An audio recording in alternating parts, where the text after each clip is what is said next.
Hello everyone, hope you are doing very well. इस video में हम डिस्कस करेंगे सेल्फ टेस्ट ऑनलाइन मॉड्यूल के बारे में। एग्जामिनेशन पैटर्न किस तरह से रहने वाला है और सेक्शन वाइज वेटेज जो 7 ही सेट्स के लिए आईसीआई ने अनाउंस किया है वो हम डिस्कस करेंगे।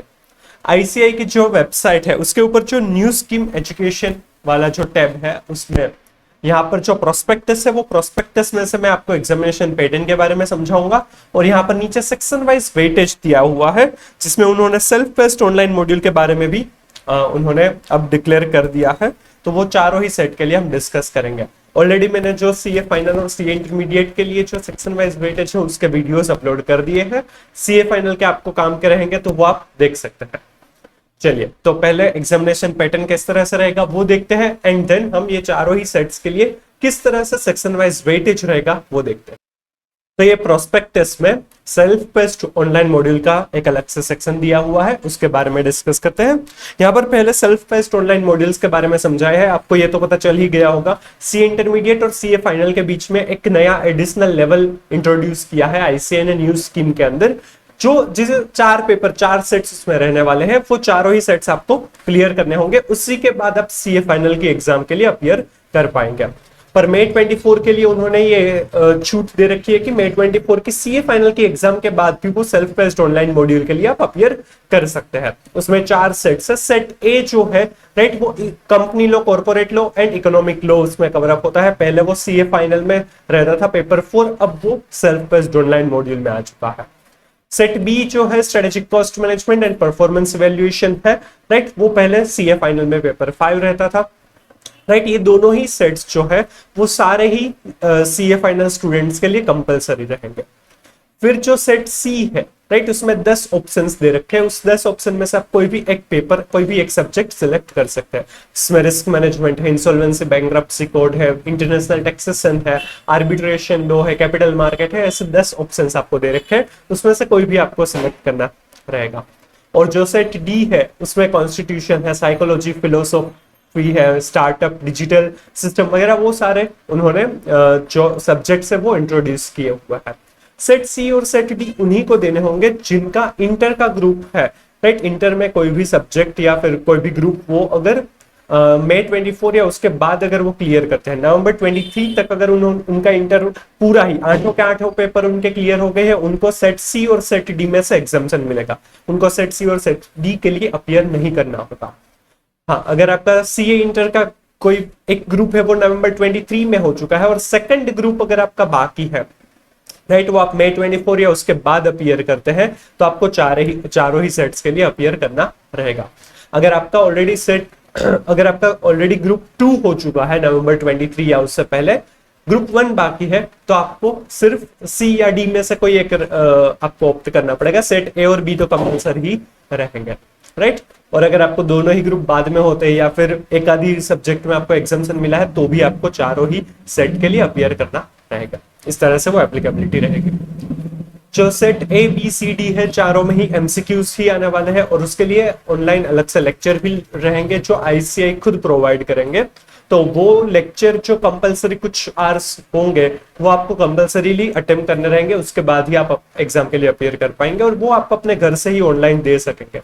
अभी इस तरह से इंट्रोड्यूस किया है। अब तक उसके पैटर्न वगैरह, एग्जाम पैटर्न किस तरह से होगा, कब किस तरह से ले सकते हैं, वो सब कुछ अभी तक नहीं आया है।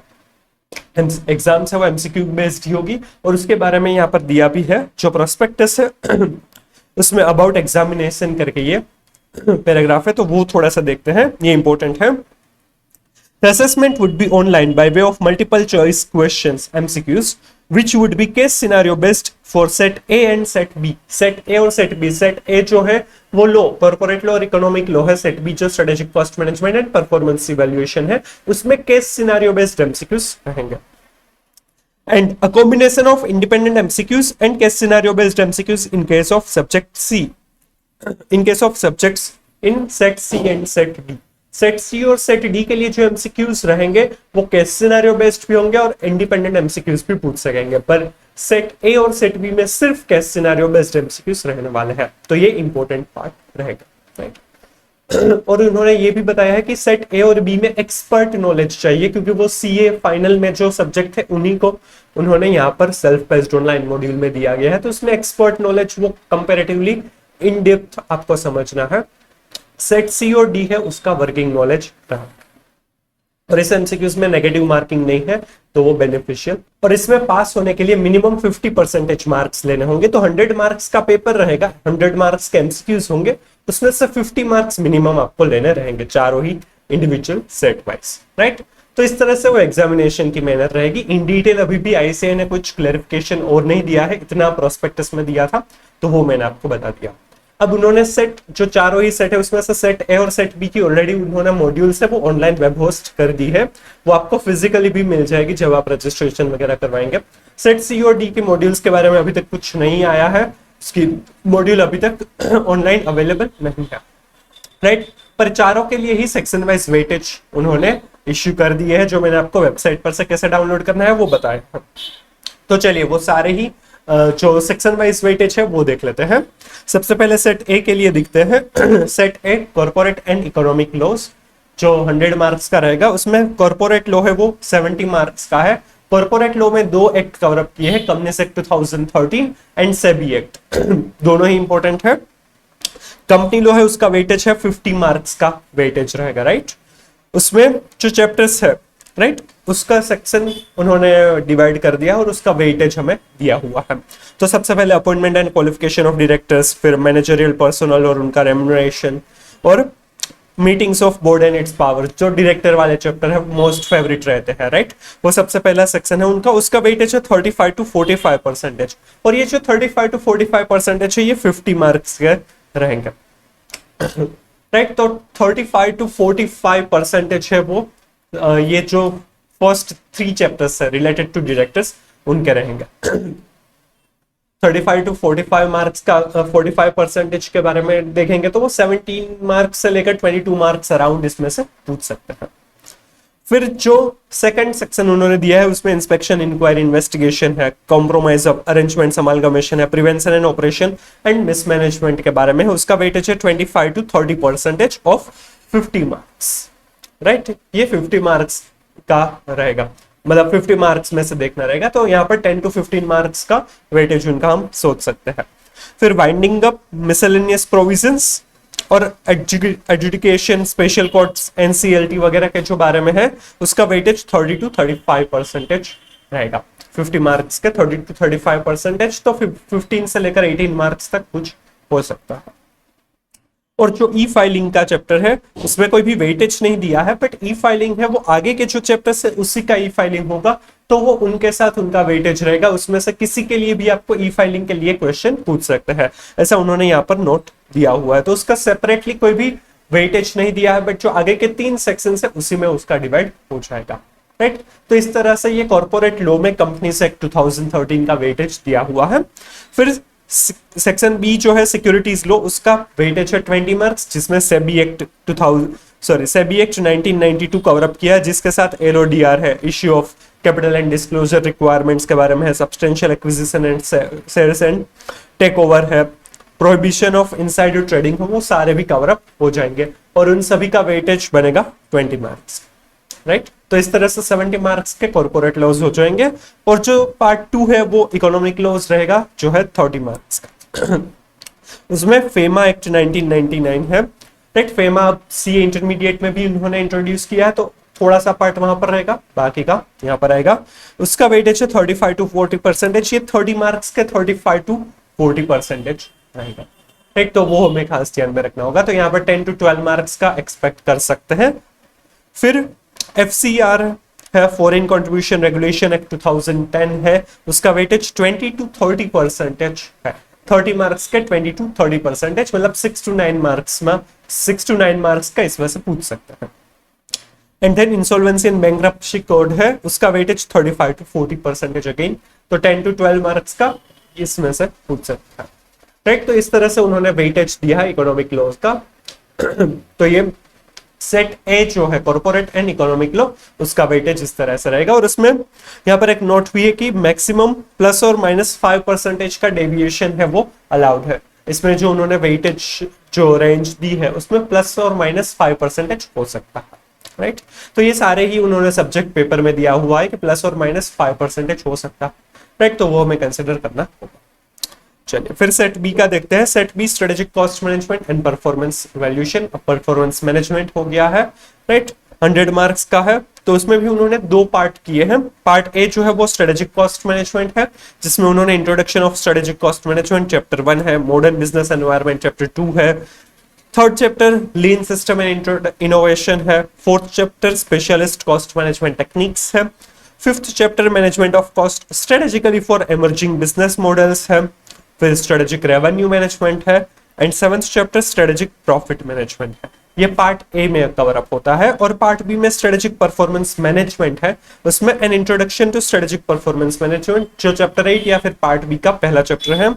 फिर strategic performance measures in private sector है, strategic performance measure in the non profit organisation, preparation of performance reports, divisional transfer pricing and standard costing. ये दूसरा डिवीजन पार्ट बी था परफॉर्मेंस मैनेजमेंट के बारे में। तो यहाँ पर जो वेटेज है वो 2 पार्ट वाइज किया है। पार्ट ए जो स्ट्रेटेजिक कॉस्ट मैनेजमेंट है और पार्ट बी जो परफॉर्मेंस मैनेजमेंट है, उन दोनों का ही वेटेज इक्वल है, मतलब दोनों का ही वेटेज 50-50 मार्क्स का दिया हुआ है। उन्होंने चैप्टर वाइज बाइफर्केशन हमें नहीं दिया है। यहाँ पर नोट लिखिए, assessment in this paper is by way of case scenario based MCQs, जो हमने पहले भी समझा था। Part A and part be carry equal section wise weightage, दोनों का ही वेटेज है वो इक्वल है, तो वो 50-50 मार्क्स का रहेगा। दोनों के लिए अलग से चैप्टर 14 जो केस स्टडीज का भी दिया है, जिसमें सारे ही चैप्टर के केस स्टडीज कवर अप किए हैं जो मॉड्यूल में अवेलेबल है। हाँ, अभी तक जो केस सिनेरियोस दिए हैं वो एमसीक्यू वाले केस सिनेरियोस अभी तक इश्यू नहीं किए हैं, जो ज्यादा जरूरी है क्योंकि उसी के बेसिस पर एग्जामिनेशन होने वाला है इसलिए, राइट। तो ये सेट बी के लिए सिर्फ इतना ही है, 50-50 परसेंटेज है, बाकी चैप्टर वाइज वेटेज नहीं दिया है। चलिए फिर सेट सी है। अब सेट सी में 10 पेपर्स का ऑप्शन दिया है, 10 में से कोई भी एक पेपर आप सिलेक्ट कर सकते हैं। इवन इसमें चेंज भी हो सकेगा अगर आप फेल होते हैं तो। अभी तक उसके बारे में कुछ ज्यादा क्लैरिफिकेशन या कुछ ज्यादा बातें नहीं हुई है, क्योंकि अभी तक ये इंप्लीमेंट ही नहीं हुआ है, तो कुछ इतना इंपॉर्टेंट नहीं हुआ है। बट हाँ, जैसे जैसे इंप्लीमेंट होगा वो सारी चीजें भी क्लैरिफाई होती जाएगी। क्योंकि सीए फाइनल में भी जो पहला पेपर 6 सिलेक्टिव था, उसमें भी एवरी अटेम्प्ट में स्टूडेंट्स को ऑप्शन मिलता था to change their elective option, right. तो यहाँ पर भी चेंज करने का ऑप्शन होगा। इसमें जो पेपर में जो 10 ऑप्शन दिए हैं, अभी तक उसके मॉड्यूल्स नहीं आए हैं, पर उन्होंने सेक्शन वाइज वेटेज दे दिया है। पर ये वेटेज अभी समझ के कुछ इतना फायदा नहीं होगा, क्योंकि हमें अभी तक पूरी मॉड्यूल उसके अंदर क्या कवर अप होगा चैप्टर के बारे में वो इतना नहीं दिया। हाँ, उन्होंने ये चैप्टर में क्या क्या होगा वो थोड़ी सी डिटेल्स यहाँ पर दी हुई है। सिलेबस भी दिया हुआ है, जो सिलेबस है उसी का सेक्शन वाइज वेटेज दिया है। बट वो सिलेबस के अंदर का क्या है, मॉड्यूल बुक्स वगैरह नहीं है, तो वो अगर होगी तो अच्छे से हम ये समझ पाएंगे। तो जो इसका सेक्शन वाइज वेटेज है वो हम बाद में डिस्कस करेंगे। बट हाँ, यहाँ पर अभी क्या क्या ऑप्शंस अवेलेबल है वो फटाफट एक बार देख लेते हैं। सेट सी के अंदर फर्स्ट पेपर है रिस्क मैनेजमेंट, जो पहले पेपर 6 इलेक्टिव में भी एक ऑप्शन रहता था रिस्क मैनेजमेंट, जो कंपैरेटिवली इजी रहता था, सभी को कंफर्टेबल होता था और वो उसमें मार्क्स भी कवर अप हो जाते थे, पास भी हो जाते थे। तो ये भी अच्छा ऑप्शन रहेगा शायद इस बार भी। फिर इसमें जो सेकंड पेपर दिया हुआ है वो है sustainable development and sustainability reporting. ये न्यूली इंट्रोड्यूस्ड है, वो पहले सीए में सीए करिकुलम में नहीं आता था, तो इसमें देखना रहेगा कि क्या क्या कवर अप वो करते हैं। फिर जो थर्ड पेपर है वो है public finance and government accounting, ये भी पहले नहीं दिया हुआ था। Public finance government accounting interesting हो सकता है, गवर्नमेंट सेक्टर से रिलेटेड हो सकता है, जो शायद गवर्नमेंट जॉब्स वगैरह के लिए ज्यादा बेनिफिशियल हो सकता है। फिर जो पेपर 4 है वो है इंसॉल्वेंसी एंड बैंक्रप्सी कोड 2016। वो पहले जो पेपर 6 सिलेक्टिव में इकोनॉमिक लॉ वाला ऑप्शन था, उसमें bankruptcy code in detail cover up किया था। अब यहाँ पर तो पूरा ही पेपर इंट्रोड्यूस कर दिया है। ये बेनिफिशियल हो सकता है, ये ऑप्शन आप चूज कर सकते हैं, क्योंकि ऑलरेडी ये सेट ए जो है आपका कॉर्पोरेट एंड इकोनॉमिक लॉ, उसमें भी बैंक्रप्सी कोड आता है, 10-12 मार्क्स का ही पूछते हैं, भले ही यहाँ पर 100 मार्क्स का है।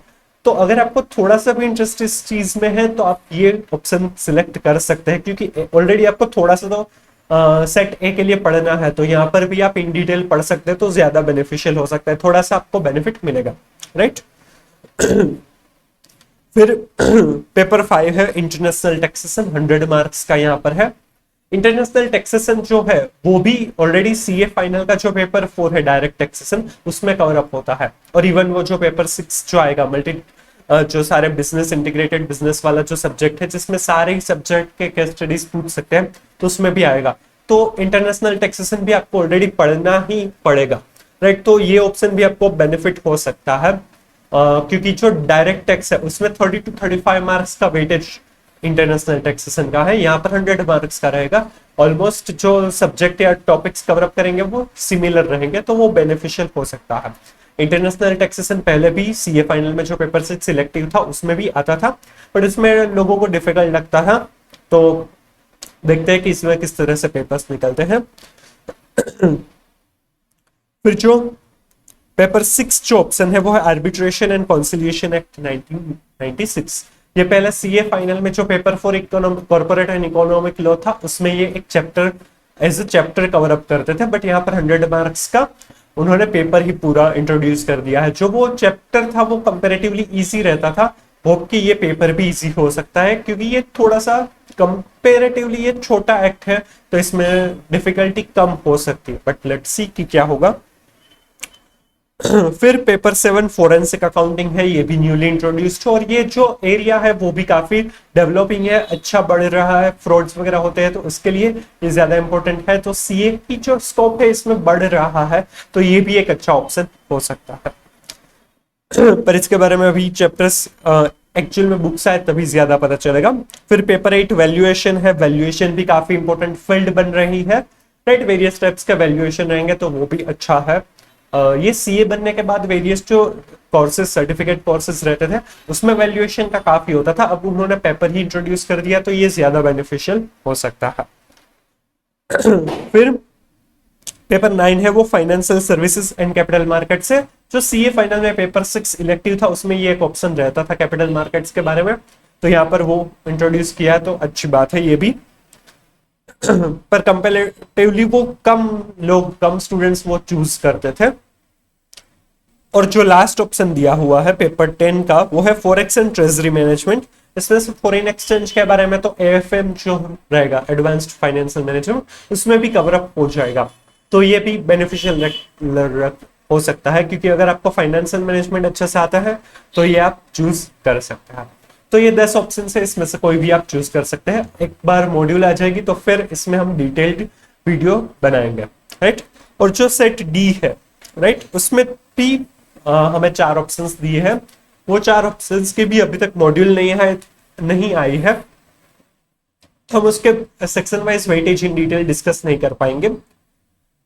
इसमें भी क्या क्या ऑप्शंस है वो फटाफट देख लेते हैं। सेक्शन वाइज वेटेज जब एक बार मॉड्यूल आ जाएगी फिर हम डिस्कस करेंगे।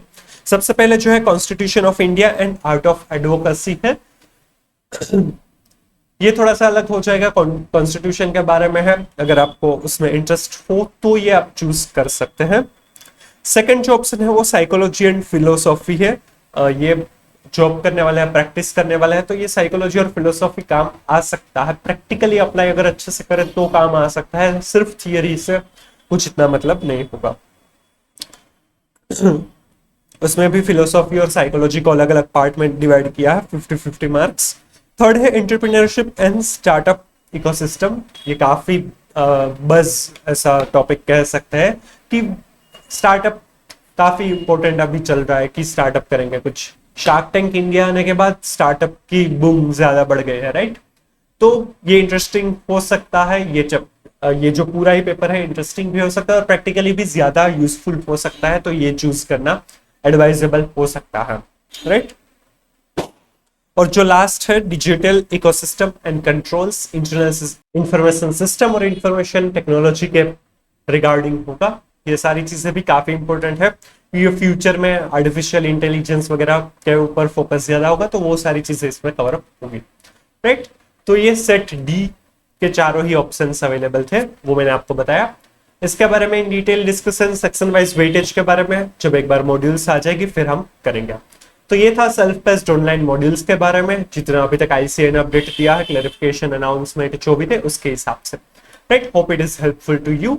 आपको कुछ भी डाउट क्लैरिफिकेशन चाहिए तो please comment below, right. Please like and share the video and please subscribe the channel. Thank you so much.